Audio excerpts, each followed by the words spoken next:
Welcome back to The Breakdown with me, NLW. It's a daily podcast on macro, Bitcoin, and the big picture power shifts remaking our world. The Breakdown is sponsored by Nexo.io, Circle, and Kraken, and produced and distributed by CoinDesk. What's going on, guys? It is Saturday, December 3rd, and that means it's time for the weekly recap.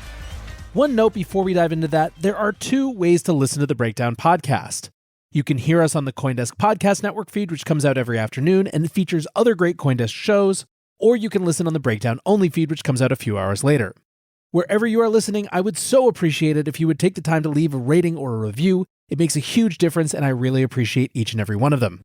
Now, for today's weekly recap, we are going to check in on some of the macro topics that all of the shenanigans in crypto world have forced us to not cover during the week.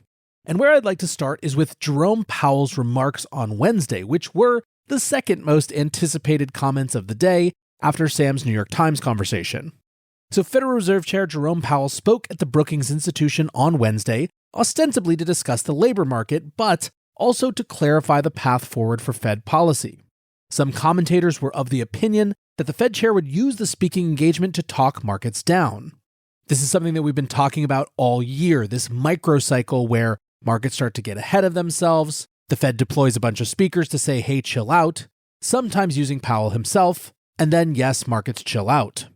One of the most notable examples of this was the infamously hawkish Jackson Hole speech in August, which cut short a relief rally in equities in just 8 minutes.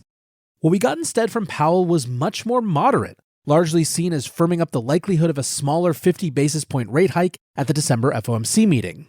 The focus shifted to the anticipated higher for longer rates policy, with Powell saying, quote, "The time for moderating the pace of rate increases may come as soon as the December meeting. Given our progress in tightening policy, the timing of that moderation is far less significant than the questions of how much further we will need to raise rates to control inflation and the length of time it will be necessary to hold policy at a restrictive level." End quote.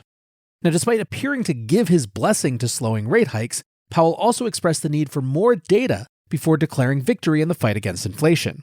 He said, quote, "It will take substantially more evidence to give comfort that inflation is actually declining. The truth is that the path ahead for inflation remains highly uncertain."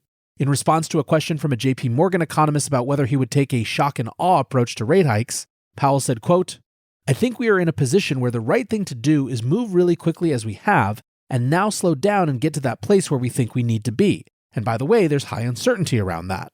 Now, turning to the main topic of the speech, the labor market, Chairman Powell fleshed out his view on the cause of tightness in the labor market and the gap in the participation rate. He said, quote, "These excess retirements might now account for more than 2 million of the 3.5 million shortfall in the labor force." Powell said that the labor market is only showing quote-unquote tentative signs of what he called quote-unquote rebalancing, stating that, to be clear, strong wage growth is a good thing. But for wage growth to be sustainable, it needs to be consistent with 2% inflation. In a marked change from his rhetoric that there would be pain from prior months, Powell recognized the risk of inflation-fighting rate hikes. We must get rid of inflation, but at a very high human cost. Reuters summed up the speech with its byline, quote, "The Federal Reserve has been pretty aggressive already with its interest rate hikes and won't try to crash the economy with further sharp increases just to get inflation under control faster." The job openings report, also released on Wednesday, showed some evidence of cooling in the labor market, with job openings and quits, a measure of voluntary job leavers, both declining. Still, before getting too excited about that, let's look at comments from former Treasury Secretary Lawrence Summers. Today's JOLTS reports show a labor market that is cooling very slowly and will likely continue to be extraordinarily tight for some months to come. Job openings declined by only 350K last month, meaning we would need 9 more months at this rate just to get back to 2019 levels. Overall, there are still 1.7 job openings per unemployed today, compared to 1.2 in 2019, and a historical average of 0.7. It's hard to see how wage inflation can substantially subside with such an imbalance between labor supply and demand. Now, after Powell's comments, the S&P 500 soared nearly 4%. NASDAQ outpaced even that with a 4.5% rise. And all this is important because the Fed blackout period before this month's meeting starts on Saturday, so this was one of the last chances for Powell to deliver market guidance. And while the market had that strong positive sentiment, not everyone was convinced. Steve Leisman, a senior economics reporter at CNBC, said, "I find Powell's outlook darker than it previously was. He seems to give almost no possibility for an early fall in inflation and has no faith in labor supply coming back. The only thing that will work to bring down inflation is slowing demand and growing labor market slack. Marc-Andre Fongren writes, "Why do some people not understand this? 50 basis points isn't dovish. Less hawkish is still hawkish. Powell said they will slow down, but rates still have to go higher than intended. That's not a true pivot, and that's certainly not dovish." Ross Gerber says stocks are jumping on news that Powell read the paper and noticed the economy is going into a recession. While Dylan LeClaire from Bitcoin Magazine said, "If I was Powell, I would simply have stepped up, said steady lads, and then walked away from the podium." Now, speaking of jobs, this week we also got the payroll report. And as you might guess, the Fed will have been looking for any indicators of a softening labor market. Alas, last month employers added more jobs than forecast, and wages went up by the highest percentage in almost a year. Non-farm payrolls increased 263,000 in November. In October, the gain was an upwardly revised 284,000. Unemployment held at 3.7% because labor force participation went down. Importantly, and maybe the biggest number, average hourly earnings rose 2 times as much as forecast. Now, in terms of that top-line number, 263,000 non-farm payrolls, economists had estimated that there would be about 200,000 new jobs added. In terms of the labor force participation, 186,000 people left the labor force, leaving the participation rate at 62.1%, which is a 4-month low. Among those 25 to 54, labor force participation declined for a 3rd month in a row. Because of this, stocks took a lower turn on Friday, as markets anticipate a more hawkish Fed. In a note, Mizuho economists said, quote, "The net read is that the labor market is still far too tight and cooling only very gradually. It suggests that the economy is resilient and we can handle more rate hikes and restrictive policy for longer." Economists Anna Wong and Eliza Winger wrote, "The resurgence of average hourly earnings growth shows labor shortages are still pressuring inflation, pushing back against the idea, supported by a few Fed officials as indicated in the November FOMC minutes, that wage growth is cooling fast. Given the slow adjustment in the labor market, Fed officials will likely have to raise their terminal rate forecast from what they wrote down in the September dot plot." Even gloomier Harvard economist Jason Furman said, "You probably want to revise your views on inflation and its overall dynamic more based on today's jobs report than any other data reported this entire year, and not in the favorable direction." In an ecosystem where innovation is the norm, it's the basics that are in the spotlight. Nexo is a company that has never put the safety of clients' funds in question. With over 50 global licenses, $775 million in insurance, and a real-time audit of custodial assets, Nexo sets an example for security standards in the industry. Apart from keeping their 5 million clients safe, Nexo has kept building. They've just announced their non-custodial smart wallet. Visit nexo.io, that's NEXO.io, and sign up today. This episode is brought to you by Circle, the sole issuer of USDC, and a leader in crypto that's held to a higher standard. USDC is a fast, safe, and efficient way to send money around the globe. USDC is always redeemable 1-to-1 for US dollars, and has over $45 billion in circulation as of October 13th, 2022. Plus, Circle posts weekly reserve reports and monthly attestations of reserve capital, letting users know that USDC is safe, transparent, and compliant with regulations. Just go to circle.com/transparency to see why USDC is a trusted stablecoin. As one of the largest, longest-lasting, and most secure exchanges, Kraken continues to set the industry example for transparency and trust. Regular proof of reserves audits verify your balances are backed by real assets. Industry-leading security keeps your funds and information safe. And award-winning client engagement teams are available for support 24/7. Buy crypto instantly with fast, flexible funding options on Kraken. Download the Kraken app on Google Play or the Apple App Store, or visit kraken.com/breakdown to join.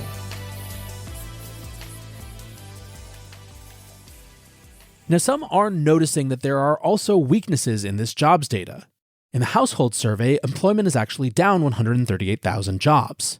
The trend seems to be people taking on additional part-time jobs to make ends meet, which is obviously not a great situation. But net-net for the Fed, it still likely means more hawkishness. And when it comes to the idea that economic data is showing that the economy is doing fine and can handle more tightening, there are some other indicators as well. According to recently released data from the Commerce Department, consumer spending, which represents 2/3 of U.S. economic activity, remained strong in October, rising by 0.8%. Despite inflation still running hot at more than 7%, even inflation-adjusted spending rose by a robust 0.5%, which is the largest increase since January. Christopher Rupke, the chief economist at Forward Bonds in New York, said, quote, "The consumer is alive and well. Right now, even if consumers do not buy anything more in November and December, real consumer spending is running well above normal and in no way, shape, or form looks like a recession." Breaking apart the data, spending on consumer items remains strong, but spending on durable goods, homes, and autos continues to decline. Importantly, use of consumer credit and buy now, pay later schemes remains at high levels. Household disposable income after adjusting for inflation increased by 0.4%, failing to keep up with spending and driving the savings rate down to 2.3%, which is the lowest level since July 2005. Tim Quinlan, a senior economist at Wells Fargo Securities, questioned the sustainability of these trends. Each month that consumers forfeit saving for the future in order to sustain a rate of spending that exceeds their income, he wrote, the more it dents their ability to weather the coming storm. Still, other economists suggested that the savings rate was merely normalizing, with many households spending down excess savings accumulated over the past 2 years. Scott Hoyt, a senior economist at Moody's Analytics, said, quote, "Only a portion of the excess savings accumulated in the first year of the pandemic has been spent. Credit is also available for many despite becoming more expensive." Now, with all this, strong consumer spending is driving high predictions of growth for the fourth quarter, despite recession fears. Estimates of U.S. growth are currently at 2.8%, down only slightly from the 2.9% growth recorded in the third quarter. Alongside consumer spending data, the Fed's favorite inflation data, the Personal Consumption Expenditures Price Index, or PCE, for October, was also released this week. It showed a 6% inflation rate, which was the smallest year-on-year gain since December of last year. Core PCE, which strips out food and energy, climbed 5% in the year ending in October, down from 5.2% in September. There is some trouble starting to show up in the Institute for Supply Management's data, however, which showed a contraction in the manufacturing sector for the first time since May 2020. The contraction was slight, not quite to the levels which indicate a recession, and most manufacturers blame softening demand for goods and pointed to uncertain economic conditions ahead as the reason for decreased demand. Now, if all of this points to a better-than-reported economy, sentiment is kind of in the trash. The Federal Reserve's Beige Book is a collated survey of business sentiment. The latest edition, released on Wednesday, showed mixed feelings about the near future of the economy. The report captured responses gathered throughout October and early November and showed, quote, "Interest rates and inflation continue to weigh on activity, and many contacts express greater uncertainty or increased pessimism concerning the outlook. Economic activity posted modest gains in half of the central bank survey regions, while the other half show slight to modest declines. Consumer prices rose at a moderate or strong pace in most regions, while inflation was expected to hold steady or moderate further. Labor market problems, which until recently had been showing up as difficulty with hiring and retention, continued to ease but were still described as tight. Quote, business activity slowed modestly in recent weeks. Still, firms continue adding to their payrolls, and stiff competition for workers kept upward pressure on wages. Input cost increases remain widespread. Overall, the Beige Book told a story of slowing economic growth and a slightly pessimistic sentiment, but with most firms reluctant to reduce workforce due to anticipation of difficulty rehiring employees. Now, what about outside of the US? Business surveys released in late November painted a picture of a slowing global economy, but nowhere near as bad as some economists have feared. The responses showed declines in output across the US and Europe, but other economic readings pointed to parts of the economy showing resilience in the face of high inflation and rising interest rates. China's outlook remains uncertain, with more pandemic shutdowns and civil unrest disrupting the economy. Economists expect, however, a rebound in growth next year if Beijing attempts to ease tough pandemic policies. Disruption of the European economy continues from the limitation of Russian energy supplies. Many households and businesses in the region are adapting by, for instance, cutting back on energy consumption. Adam Posen, the president of the Peterson Institute for International Economics, said, quote, "We're going to end up with more than 75% of the world's economy actually doing pretty well.